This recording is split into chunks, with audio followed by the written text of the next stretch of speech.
வணக்கம் தனுசு ராசி நண்பர்களே.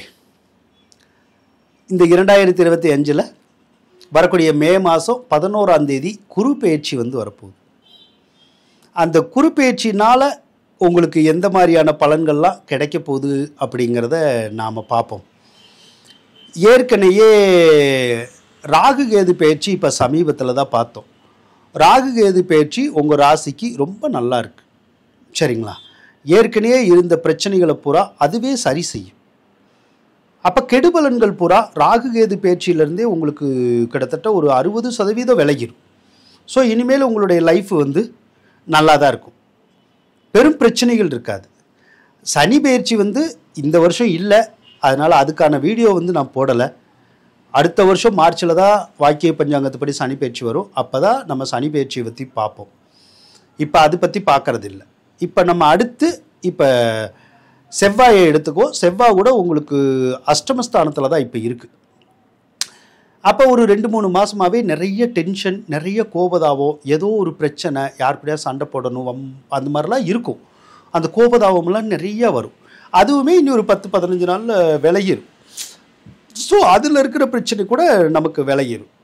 அடுத்து மிகப்பெரிய ஒரு சிக்கல் விலக போகிறது குருனால தான் விலக போகுது.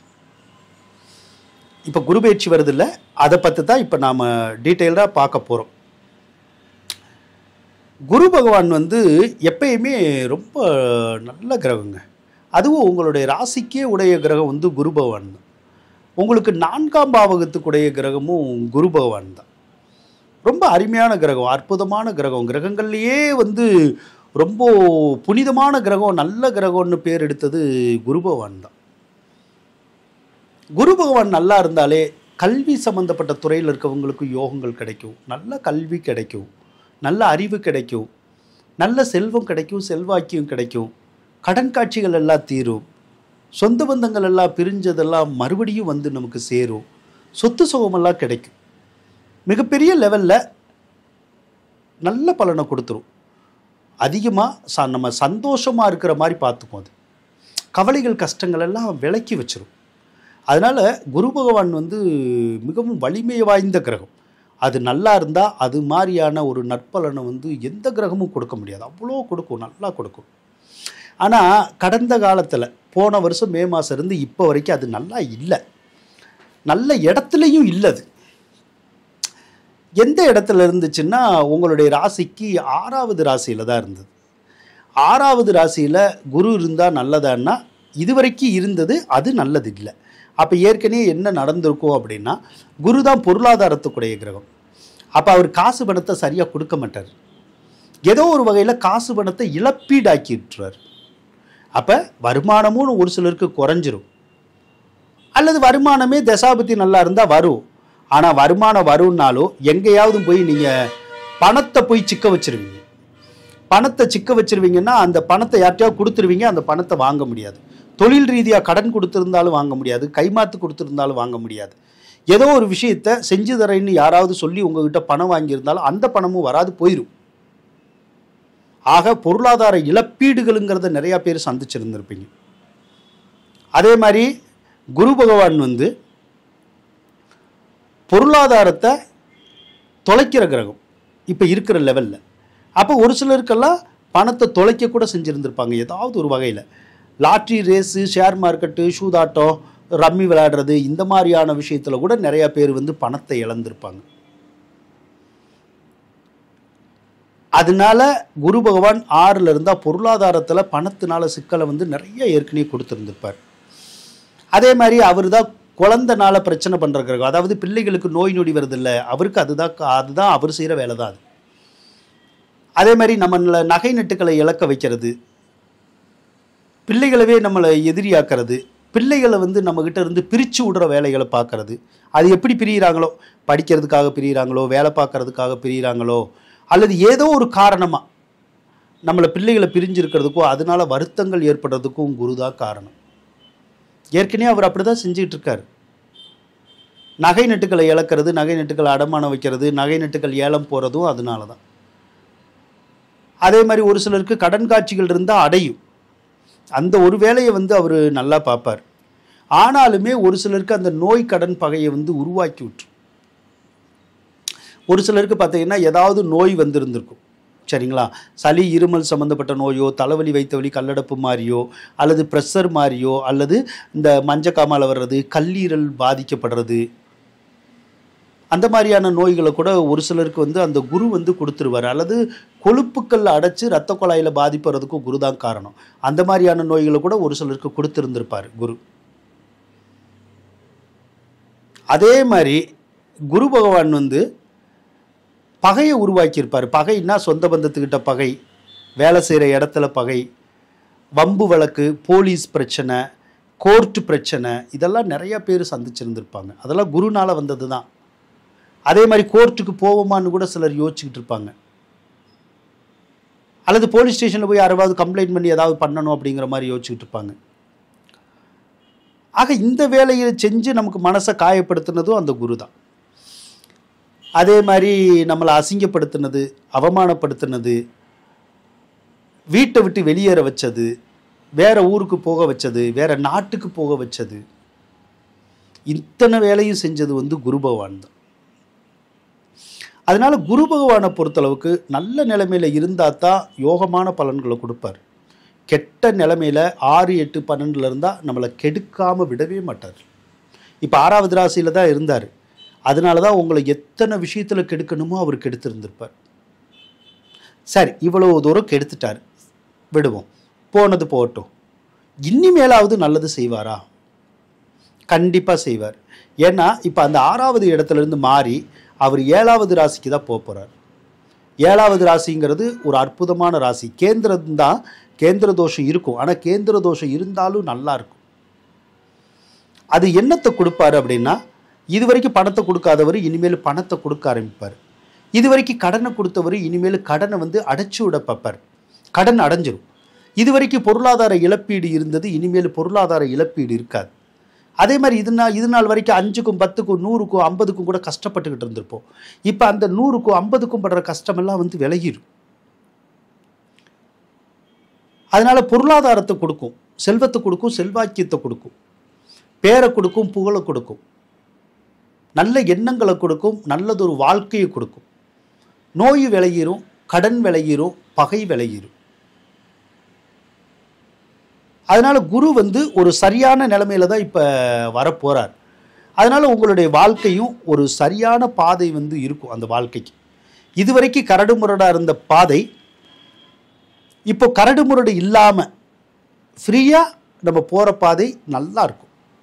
அதனால் உங்களுடைய பயணம் இனிமேல் சிறப்பான ஒன்றாக தான் இருக்கும். அதே மாதிரி மகிழ்ச்சியானதாகவும் இருக்கும், சந்தோஷத்தை தரக்கூடியதாகவும் அந்த பயணம் வந்து உங்களுக்கு அமையும். சொத்து சுகம் இல்லாதவங்களுக்கு சொத்து சுகத்தை கொடுக்கும். வீடு வாசல் இல்லாதவங்களுக்கு வீடு வாசலை வந்து கொடுக்கும். வாகனம் வண்டி இல்லாதவங்களுக்கு வண்டி வாகனங்களை வந்து கொடுக்கும். தாயார் வகையில் இருந்த பிரச்சனை அதெல்லாம் வந்து விலகிடும். தாயாருக்கு நோய் நொடிங்கிறதெல்லாம் விலகிடும். தாயார் கூட பகைங்கிறதும் வந்து நமக்கு விலகிடும். அதே போல் குரு பகவான் 7வது ராசியில் இருந்தாலே இதுவரைக்கும் உங்களுக்கு இருந்த பல பிரச்சனைகள் விலகிடும். அதே மாதிரி இந்த குழந்தைனால பிரச்சனைன்னு சொல்கிறேன்ல, அதெல்லாம் விலகிடும். அப்போ இனிமேல் குழந்தைனால நமக்கு பிரச்சனை இருக்கிறதுக்கான வாய்ப்பு இருக்காது. குழந்தைன்னா சின்ன குழந்தைன்னு நினைக்கக்கூடாது. குழந்தைன்னா நம்மளுடைய பிள்ளைகள் அப்படி நினச்சிக்கணும். அது சின்ன பிள்ளைகளோ பெரிய பிள்ளைகளோ அவங்கனால இருக்கிற இடைஞ்சல், மனக்கசப்பு அதெல்லாம் வந்து விலகிடும். பிரிஞ்சிருக்க குழந்தைகள் கூட நம்ம கூட வந்து ஒன்று சேர்றதுக்குடைய சந்தர்ப்பத்தை கூட அந்த குரு வந்து கொடுப்பாருங்க. அதோட கடந்த காலத்தில் வந்து வீடை விற்கணும், காடை விற்கணும், சொத்தை விற்கணும், சுகத்தை விற்கணும், நகையை விற்கணும், நட்டை விற்கணும் அப்படின்னு வந்து இருந்துச்சு. இனிமேல்லாம் அப்படி இருக்காது. எந்த பொருளையும் விற்கணுங்கிற ஒரு அவசியமெல்லாம் இருக்காது. ஏன்னா அந்தளவுக்கு நமக்கு வறுமை வராது. இனிமேல் வறுமை வந்தால் தானே விற்க போகிறோம், வறுமை வராது இல்லை, அப்புறம் எதுக்கு நம்ம விற்க போகிறோம்? அதே மாதிரி குரு பகவான் வந்து தனுசு ராசிக்கு திருமண வாழ்க்கையில் நிறையா பேர்த்துக்கு நிறைய இடைஞ்சல்களை கொடுத்துட்டார். புரியுதுங்களா? நிறைய பேர்த்துக்கு இந்த ஒரு 4-5 வருஷத்துக்கு முன்னாடி இருந்தே பாருங்களேன், பலருக்கு வந்து கணவன் மனைவிக்குள்ள கசப்பு ஏற்பட்டிருக்கும், கணவன் மனைவிக்குள்ள பிரிவினை ஏற்பட்டிருக்கும். அதே மாதிரி கணவனுக்கு தகாத உறவு, மனைவிக்கு தகாத உறவுகள் அப்படிலாம் ஏற்பட்டிருக்கும். சிலருக்கெல்லாம் டைவர்ஸ் ஆகிருக்கும். சிலர் வந்து டைவர்ஸ் கேஸ் இன்னியும் ஓடிக்கிட்டு இருக்கும், பெண்டிங்கில் இருக்கும். இந்த மாதிரி திருமணம் சம்பந்தப்பட்ட விஷயங்களில் இது வரைக்கும் நிறைய பிரச்சனை இருந்திருக்கும். அப்போ இனிமேல் திருமணம் சார்ந்த வகையில் ஏதாவது பிரச்சனை இருக்குமானா இருக்காது. அப்போ என்ன செய்யும், ஏற்கனவே ஒரு சிலர் டைவர்ஸ் ஆகி போயிருந்திருப்பாங்க, அவங்கெல்லாம் ஒன்றும் பண்ண முடியாது, மறுபடியும் ஒன்றும் சேர முடியாது. ஆனால் இப்போ ஒரு சிலர் கோர்ட்டு கேஸுன்னு கூட இருப்பாங்க, வம்பு வழக்குகளோடு இருப்பாங்க, கணவன் மனைவி பிரிஞ்சு கூட இருப்பாங்க, பேசாமல் கூட இருப்பாங்க. அவங்களுக்கெல்லாம் மறுபடியும் சேர்றது கூட யோகம் வந்துடும். மறுபடியும் கணவன் மனைவி ஒன்று சேரலாம். நீங்கள் முயற்சி பண்ணி பாருங்கள், சேர முடியும். மீண்டும் ஒரு நல்லதொரு வாழ்க்கையை உங்களால் தொடங்க முடியும். ஸோ முயற்சி பண்ணுங்களேன். அதே போல் அந்த கணவன் மனைவிக்குள்ள சமீபத்தில் ஏற்பட்ட சண்டை சச்சரவெல்லாம் கூட விலகிடும். அது போக முக்கியமான விஷயம் என்னென்னா, திருமணமே இது வரைக்கும் நடக்காமல் நிறைய பேர் இருக்காங்க, ஆண்களாக இருந்தாலும் பொண்ணுகளாக இருந்தாலும் சரிதான். அவங்களுக்கு அந்த திருமண பாக்கியத்தை இவ்வளோ நாள் கொடுத்துருந்துருக்காது. அப்போ திருமணம் நடக்கலைன்னு நம்மளும் வேதனைப்பட்டிருந்திருப்போம், நம்மளுடைய அப்பா அம்மா கூட நிறைய வேதனைப்பட்டிருப்பாங்க. ஆனால் இந்த குரு பகவான் இப்போ திருமணம் ஆகாதவங்களுக்கு திருமணத்தை பண்ணி வைக்கிற வேலையை பார்க்கும். அப்போது ஆணுக்கு பெண்ணும் கிடைக்கும், பெண்ணுக்கு ஆணும் கிடைப்பாங்க. அதனால் கூடி சீக்கிரமே திருமணத்துக்கான முயற்சிகள் எடுத்தால் அது பலிக்கும். ஒன்று நிச்சயம் நடக்கும் கூடி சீக்கிரம், இல்லைன்னா திருமணமே இந்த வருடத்தில் நடந்து முடிகிறது கூடிய சந்தர்ப்பம் பல பேர்த்துக்கு வந்திருக்கும். வணக்கம் நண்பர்களே. 2019 வருடத்திலிருந்து அஸ்ட்ரோவேல்ட் அப்படிங்கிற யூடியூப் சேனல் தொடங்கி ஜோதிடத்துக்கான அந்த வீடியோ பதிவுகள் எல்லாமே இது வரைக்கும் போட்டுக்கிட்டே தான் இருக்கேன். ஆனால் ஒரு சில காரணங்களால் அந்த அஸ்ட்ரோவேல்ட் அப்படிங்கிற சேனலில் இனிமேல் பதிவுகள் போடுறது கொஞ்சம் குறையும். காரணம் என்னென்னா, அந்த சேனலை தொடர்ந்து நடத்துறதுல ஒரு சில சிரமங்கள் இருக்குது. அதனால் அந்த சேனலை கைவிட்டுட்டு வேறு புதிய ஒரு சேனலான அஸ்ட்ரோ வேர்ல்டு 2 அப்படிங்கிறத நான் இப்போ தொடங்கியிருக்கேன். அந்த சேனலில் தான் இனிமேல் ரொம்ப கண்டென்ட் நல்லா இருக்கிற மாதிரியான வீடியோஸ் கொடுக்குற மாதிரி இருக்குது. இப்போயே நிறைய வேலையை விட்டுட்டு தான் நிறைய எஃபோர்ட்ஸ் போட்டு நான் வீடியோ பதிவுகள் போட்டுக்கிட்டு இருக்கேன் ஜோதிட சம்மந்தமாக. இதை அந்த அஸ்ட்ரோ வேர்ல்டு சேனலில் இன்னும் நல்லா பண்ணணும் அப்படிங்கிற ஒரு எண்ணத்தோடு அந்த சேனலை தொடங்கியிருக்கேன். அதனால் இனிமேல் பதிவுகள் அனைத்துமே அந்த சேனலில் தான் அதிகமாக வரும். அதனால் அஸ்ட்ரோ வேர்ல்டு 2 அப்படிங்கிற சேனலை தயவு செய்து மறக்காமல் சப்ஸ்கிரைப் பண்ணிடுங்க.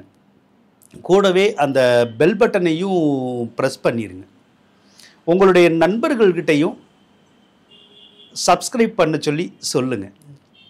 அப்படி சொல்கிற போது அந்த வீடியோவை நீங்கள் சப்ஸ்கிரைப் பண்ணுற போது அடுத்தடுத்து நான் போடக்கூடிய வீடியோஸ் எல்லாமே உங்களுக்கு கரெக்டாக வரும்.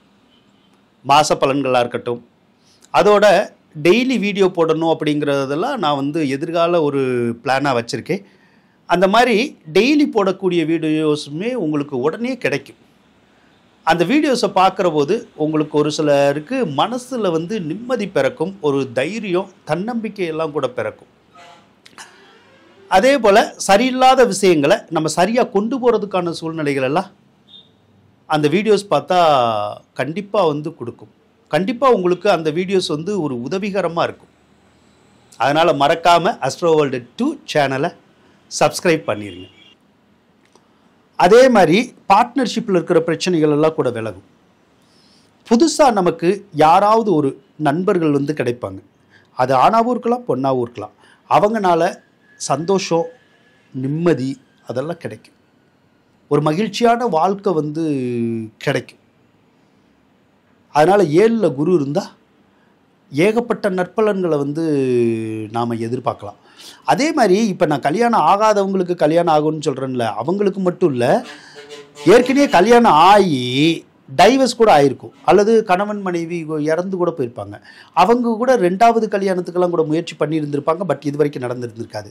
ஆனால் இப்போ ட்ரை பண்ணி பாருங்கள், உங்களுக்கு அந்த 2வது திருமணத்துக்கான யோகம் தசாபுத்தியில் இருக்கோ இல்லையோ, ஆனால் கோச்சார பலனில் இருக்கும். அப்போ ஒரு சிலருக்கு கண்டிப்பாக 2வது திருமணம்னாலும் நடக்கும். இல்லைன்னா வேறு யாரு கூடயாவது பழக்க வழக்கங்கள் ஏற்படுறதுக்குடைய சந்தர்ப்பத்தையும் அந்த குரு வந்து செய்வார். இப்போ குருவனுடைய பார்வைகள் எடுத்துக்கிட்டாலும் அது பார்வைப்படக்கூடிய இடங்களும் வந்து பார்த்தீங்கன்னா ரொம்ப நல்லாயிருக்கும். உங்களுடைய லாபஸ்தானத்தை தான் பார்ப்பார். அப்போ எடுத்ததெல்லாம் வெற்றியாகும், நினச்சி பார்க்காத காரியமெல்லாம் ஜெயிக்கும். அதே மாதிரி எல்லா வகையிலையும் காரியத்துலேயும் லாபம் கிடைக்கும், காசு பணத்துலேயும் லாபம் கிடைக்கும், தொழிலையும் லாபம் கிடைக்கும். இப்படி எந்த ஒரு காரியத்தை எடுத்துக்கிட்டாலும் நல்ல லாபங்களை வந்து கொடுக்கும். அதே மாதிரி ஒரு சிலருக்கு இந்த ஷேர் மார்க்கெட்டு, லாட்ரி, ரேஸு அந்த மாதிரியான விஷயங்கள் கூட கை கொடுக்கும். பிட்காயின் அதெல்லாம் கூட கை கொடுக்கும். ராசியை வேறு அவர் பார்ப்பார். ராசியை பார்க்குறது நல்லது தான். உங்களுக்கு இருக்கிற மனக்குழப்பம், மனக்கவலை, மனப்பிரச்சனை அதெல்லாம் வந்து தீந்துடும். ஏன்னா ஏற்கனவே ரொம்ப நாளாக செத்தும் சாகாமல் இருக்கிற ராசி நீங்கள் தான். பாதி பேர் செத்தே போன மாதிரி தான் இருக்கிறது. தான் பேருக்கு உடம்பு இருக்குது. அப்போ நடைபிணமாக வந்து உடம்பு இருக்குமே தவிர உயிர் இருக்குதா இல்லையான்னே தெரியாது. அப்படி தான் உங்களுக்கு இருக்கும். ஆனால் அந்த பிரச்சனைகளை கூட இந்த குரு பகவான் சரி செய்வார். ஏன்னா குரு பார்க்க கோடி நன்மைன்னு சொல்லுவார். அப்போ குரு இப்போ உங்கள் ராசியை பார்க்குறனால என்ன விதமான கவலை இருந்தாலும், குழப்பம் இருந்தாலும், சிரமம் இருந்தாலும், சிக்கல் இருந்தாலும் அத்தனையுமே உங்களை விட்டுட்டு ஓடிடுங்க. அதனால் இனிமேல் உங்களுடைய வாழ்க்கை அப்படிங்கிறது ரொம்ப சிறப்பாக இருக்கும். 3வது இடத்த வேற பார்க்கும். அதுவும் வாழ்க்கையில் வெற்றிகளை கொடுக்கக்கூடிய இடம்தான்.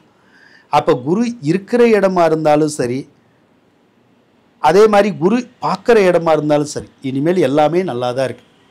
அதனால் அதிகபட்சமாக அந்த கெடுபலன்கள் தரக்கூடிய கிரகங்கள் எல்லாமே விலகிருச்சு.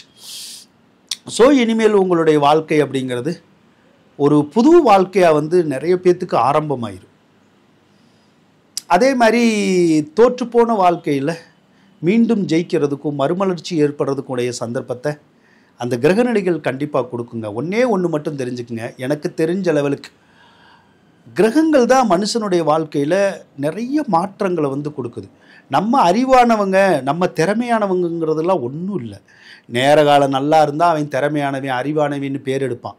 நேர காலம் சரியில்லைன்னா அவனை போல முட்டாள் யாரும் இல்லை, அவனை போல ஏமாளி யாரும் இல்லைன்னு பேர் எடுப்பான். அதனால் நாம் நம்ம திறமையில் பிழைக்கிறோம்லாம் நினச்சிக்கிட்டு இருப்பாங்க நிறைய பேர். அப்படிலாம் இல்லை. அவங்களுக்கு நல்ல நேரம் இருக்கும், அதனால் கெத்தாக பேசிக்கிட்டு அந்த மாதிரி இருப்பாங்க. ஸோ கிரகநிலைகள் நல்லா இருந்தால் நாம் கண்டிப்பாக நல்லா தான் இருப்போம். ஸோ இனி வரக்கூடிய கிரகநிலைகள் நல்லா இருக்கிறனால உங்களுடைய வாழ்க்கை சீரும் சிறப்புமாக இருக்கும் அப்படின்னு சொல்லி கூறிக்கொண்டு விடைபெறுகின்றேன். நன்றி, வணக்கம். உங்களுக்கு இந்த வீடியோ பிடிச்சிருந்தால் லைக் பண்ணுங்கள், ஷேர் பண்ணுங்கள், மறக்காமல் சப்ஸ்கிரைப் பண்ணுங்கள். நன்றி நண்பர்களே.